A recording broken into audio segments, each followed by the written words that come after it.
प्यारे दोस्तों, आज जो ये वीडियो बनाने का मकसद है ये केवल इसलिए है कि आप लोग को सच से रूबरू करवाया जाए कि आखिर सत्य है क्या, आखिर सत्य को कैसे पाया जाता है। कुछ लोग के मन में ये विचार आने लगा है आजकल कि शायद सतगुरु कबीर साहब किसी सतलोक, अलखलोक, अनामी लोक में जाने की बात करते हैं या फिर कोई ऐसे दिव्य लोक को प्राप्त हो जाते हैं जहाँ से वापस उनको इस जन्म में आना ही पड़ता है, इस दुनिया में आना ही पड़ता है। तो दोस्तों, आज ये आपका जो भ्रम है, आज आपके इस भ्रम को मैं निकालूंगा आप लोग के दिमाग से कि आखिर कबीर साहब का मार्ग क्या है और उनसे जो आगे संत भक्ति मार्ग में आए हैं उनसे प्रभावित होकर उनके शिष्य रूप में, और उनका मार्ग क्या है। देखिए, आज आपको एक मैं वीडियो में जो बता रहा हूँ, शब्द बता रहा हूँ, एक वाणी नामदेव जी की, जो कबीर साहब के ही शिष्य थे। हालांकि नामदेव के जो भगत हैं वो इस बात को नहीं मानेंगे, कोई बात नहीं, हमें किसी को मनवाना नहीं है। आप मान के चलिए कि नामदेव जी जहाँ जाएंगे वहीं कबीर साहब जाएंगे, क्योंकि कबीर साहब ने जो नामदेव जी को बताया जिस स्थान के बारे में, तो नामदेव भी वहीं जाएंगे।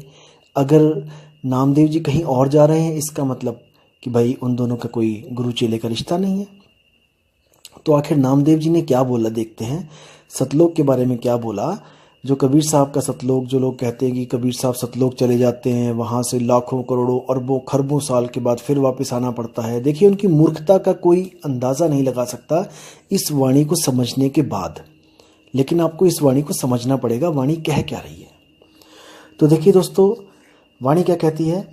अजर अमर अविनाशी देखे सिंधु सरोवर नहाया, यानी कि मैंने उस अजर अमर अविनाशी को देखा और सिंधु सरोवर नहा लिया, यानी कि मैं पवित्र गंगा में नहा लिया। ये कोई बाहर के समुद्र या सिंध नहीं है, ये अपनी आत्म रूपी गंगा है, इसमें मैं नहा लिया। और जो मैंने अजर अमर अविनाशी देखा, ये मैंने कोई अपनी आँखों से नहीं देखा कि मैं इन चमड़े की आँखों से मैं कोई जड़ वस्तु देख के आ गया, ऐसा नहीं है। ये सुरती के द्वारा शब्द को देखा जाता है, आत्मा के द्वारा आत्मा को देखा जाता है। अब देखने का मतलब ये नहीं कि आत्मा की कोई आँखें हैं, कि आत्मा की भी आँखें हैं और कान है और नाक है, नहीं। ये महसूस किया जाता है, ये एहसास किया जाता है।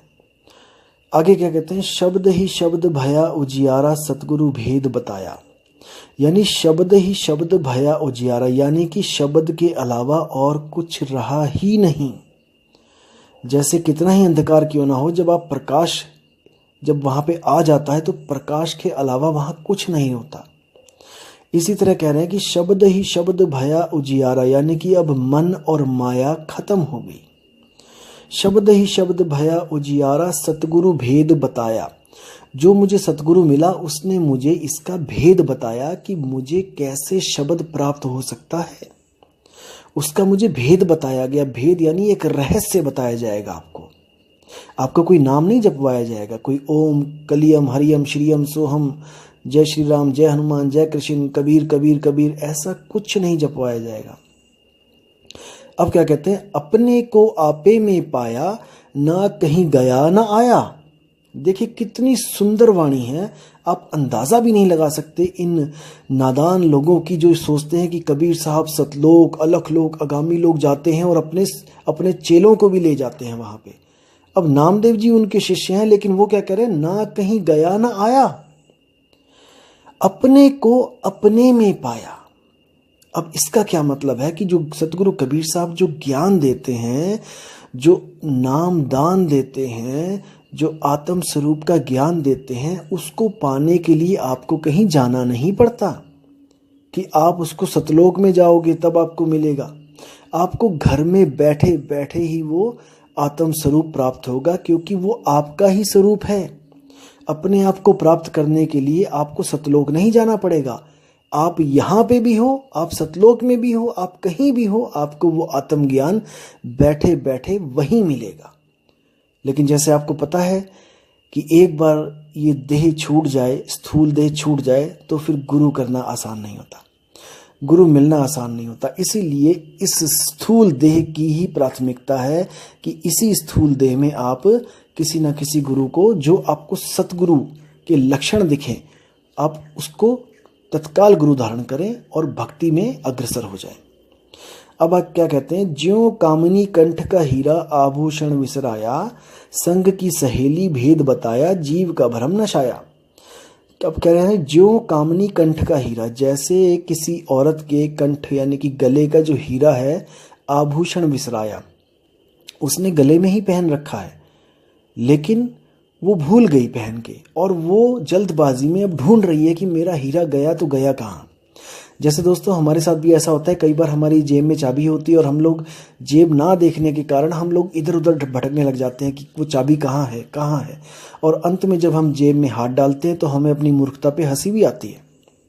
तो इसी तरह बोला है कि संग की सहेली भेद बताया, जो साथ की सहेली थी, जो भेदी थी, जिसको रहस्य का पता था, उसने भेद बता दिया।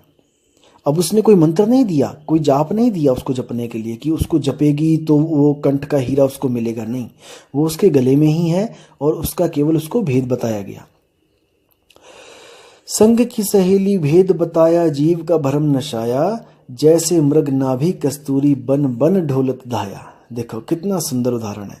जैसे नाभि में, जो मृग की नाभि में कस्तूरी है, अब उस कस्तूरी को पाने के लिए वो बन बन भटक रहा है, लेकिन उसको कोई ऐसा नहीं मिल रहा जो उसकी कस्तूरी का ज्ञान ही उसको दे दे। जो भी मिल रहा है वो क्या कह रहा है, ये मंत्र जप लो, वो मंत्र जप लो, ये साधना कर लो, वो साधना कर लो, लेकिन कोई भी आत्म साधना नहीं करवा पा रहा है, खुद की साधना नहीं करवा पा रहा है। सब किसी ना किसी को पकड़ा रहे हैं, उसको पूज ले, उसको पूज ले। कबीर साहब ने कभी नहीं कहा कि मुझे पूजो, कभी नहीं कहा।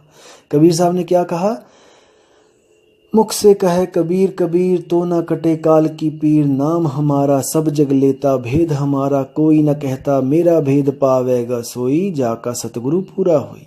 कबीर साहब कहते हैं मेरा भेद यानी कि मुझ तक पहुंचने का भेद, यानी कि आत्म स्वरूप तक जाने का भेद किसी किसी बिरले संत को पता होगा, और जिसको परमात्मा के द्वारा बताया गया होगा। ये कोई अपने से आप होने वाला ज्ञान नहीं है कि खुद से ही ज्ञान हो जाए, ऐसा कभी नहीं हुआ। वो जो उसकी नाभि में जो कस्तूरी है, वो कस्तूरी कभी भी मृग को नहीं बता सकती कि मैं नाभि में हूं। इस बात को ध्यान से रखना है, समझना है दोस्तों। आत्मा आपके पास है, आत्मा कभी नहीं बता सकती आपको कि वो कहां पर है। ये सब भ्रम का ज्ञान है, ये सब मनमुखी ज्ञान है, ये मन की कल्पना है कि मुझे कोई बता गया, मुझे किसी आत्मा की कृपा हो गई। आत्मा की कृपा कभी होनी होती तो युगों युगों तक हम यहीं भटक रहे हैं, हमें कब की हो जानी चाहिए थी। आत्मा की कृपा कभी किसी पे नहीं होती। आत्मा तो खुद एक सैन की तलाश में है। उस आत्म तत्व को जब गुरु सैन देता है, तब उसको उस सैन के द्वारा अपना ही आत्म तत्व मिलता है। दोस्तों इसको समझना पड़ेगा, इसको समझना पड़ेगा मैं क्या कहना चाह रहा हूं। जो आत्म तत्व है वो ही आत्म तत्व को प्राप्त कर सकता है। मन मन को प्राप्त कर सकता है, तन तन को प्राप्त कर सकता है। तो आत्म तत्व ही आत्म तत्व को प्राप्त कर सकता है। तो सैन किसको चाहिए? आत्म तत्व को ही आत्म तत्व की सैन चाहिए, ना कि मन को सैन चाहिए। मन को तो सैन मिलेगी मन की। मन को अगर कोई सैन दे रहा है तो वो मन के द्वारा ही दिया जा रहा है और मन तक ही प्राप्ति हो सकती है। लेकिन आत्मा को सैन आत्मा के द्वारा दी जाती है, तब उसको आत्मा की प्राप्ति होती है। इसको समझना पड़ेगा दोस्तों। ज्ञान तो बहुत बहुत महीन है, लेकिन आपको अपनी बुद्धि भी महीन करनी पड़ेगी। मोटी बुद्धि के दिमाग में ये नहीं जाएगा। अब क्या कहते हैं, कहा कहूँ वह सुख की महिमा, गूंगे को गुड़ खाया, नाम देव कहे गुरु कृपा से, ज्यों का त्यों दर्शाया। अब देखो कितना गहरा रहस्य है इसमें कि का कहूँ वह सुख की महिमा, गूंगे को गुड़ खाया। गूंगा जब भी गुड़ खाता है कभी नहीं बता पाता है कि मुझे मीठा लग रहा है, कि मुझे कैसा लग रहा है, कभी नहीं बोलेगा। इसी तरह जिसको आत्म ज्ञान हो जाता है, जिसको परमात्म ज्ञान हो जाता है, वो कभी भी अपने मुंह से ये नहीं कह सकता कि मुझे आत्म ज्ञान हो गया है। दोस्तों इस पे विचार करना, क्योंकि आत्म ज्ञान हो गया ये कहने में अगर इस मुख में 10 लाख 10 करोड़ 10 अरब खरब जीभें भी हों तब भी वो ये नहीं बोल सकती कि मुझे आत्मज्ञान हो गया है। इसको समझना पड़ेगा। ये बात कब हो सकती है? जब आप गुरु से या अपने गुरु भाई के साथ बात कर रहे हो, तब आप कह सकते हो कि मुझे आत्मज्ञान हो गया। नहीं तो आप पूरी दुनिया के सामने नहीं कह सकते। आप नहीं कह सकते कि आत्मज्ञान हो गया। भीखा साहिब कहते हैं, भीखा बात अगम की कहन सुनन में नाही, और जो कहे सो जाने नाही, और जाने सो कहे नाही।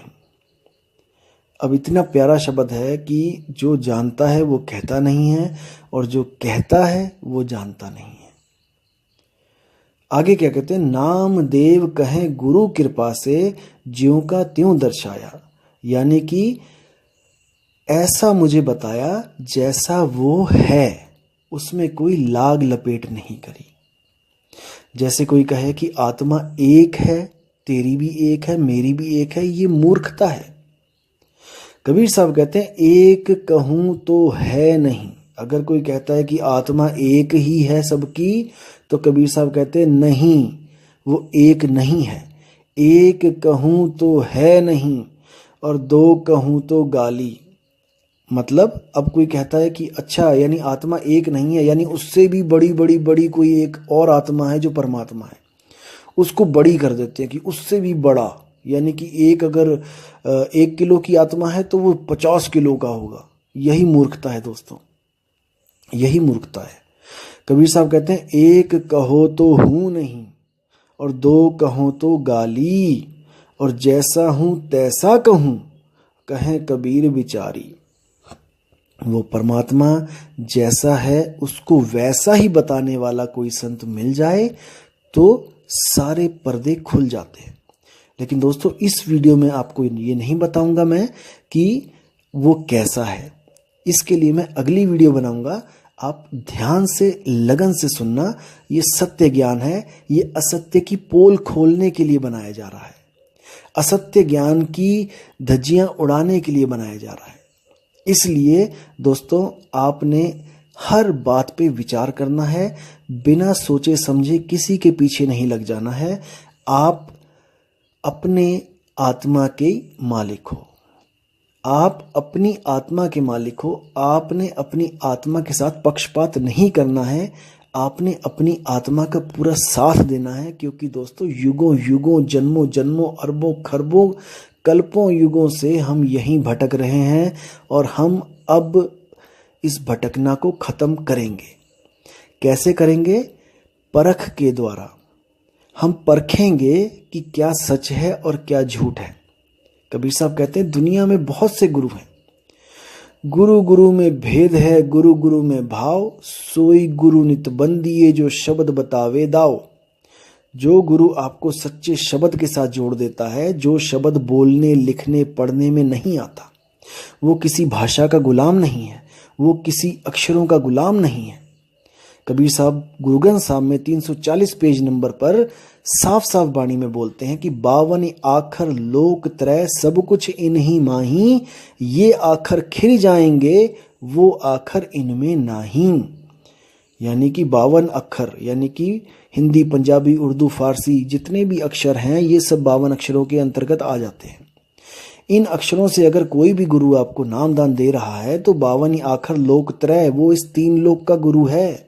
वो उस लोक का गुरु नहीं है जिसको सत्य लोक बोला गया है, जिसको सत्य स्वरूप बोला गया है, जिसको परमात्मा बोला गया है, जिसको आत्म स्वरूप बोला गया है। तो इसको समझना पड़ेगा।